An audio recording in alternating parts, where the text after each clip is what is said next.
Hey there, and welcome to our On the Table, a series dedicated to comparing the tools we've got on the table so you can make your buying decisions wisely. In this episode, we'll be comparing the Crayola Pipsqueaks with the Artline Stix.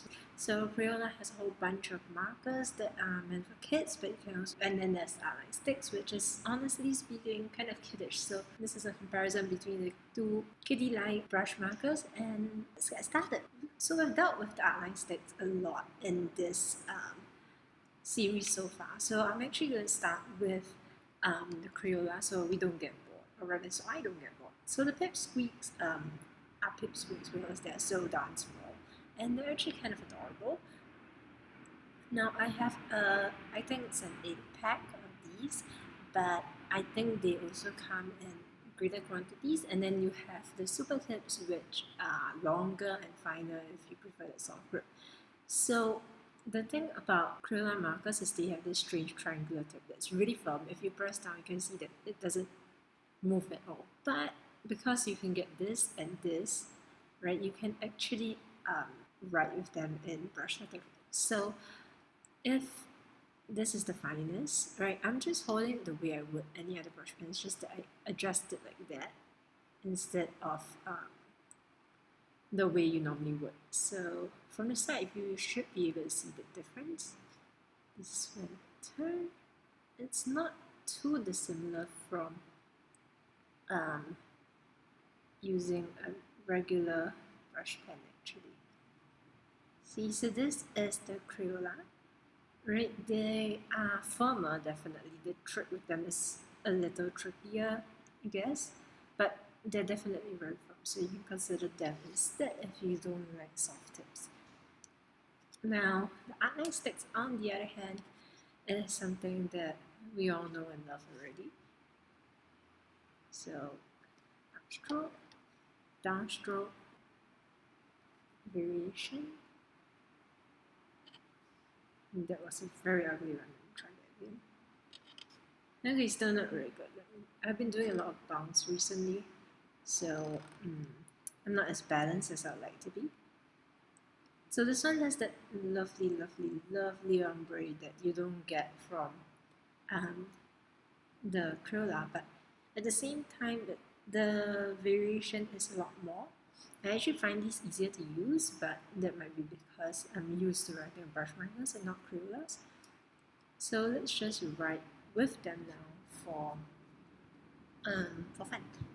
Right, so let's choose a word, and I'm going to actually write the word fun. Yeah, let's just go with fun.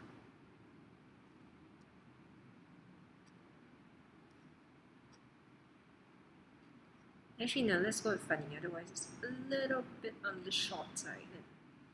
I prefer to write slightly longer words for this. Oops.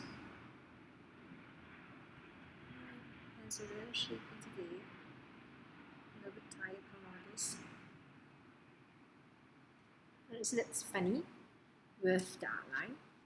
Right, so there's a little bit of ombre that you can pick up here. And alright, so that's the Artline Stix. Now let's move over to the Pipsqueaks and see how they write long form. So I find that a Pipsqueak a little bit short so I usually put the cap on the end to extend it so it feels more comfortable. Otherwise, it's kind of resting on this part of my hand here and it's kind of jabbing it, whereas here it kind of extends it so it's more comfortable. But I mean, if you're fine with a really short pen, just go ahead. Alright, so as you can see, there is not that much of an ombre in comparison.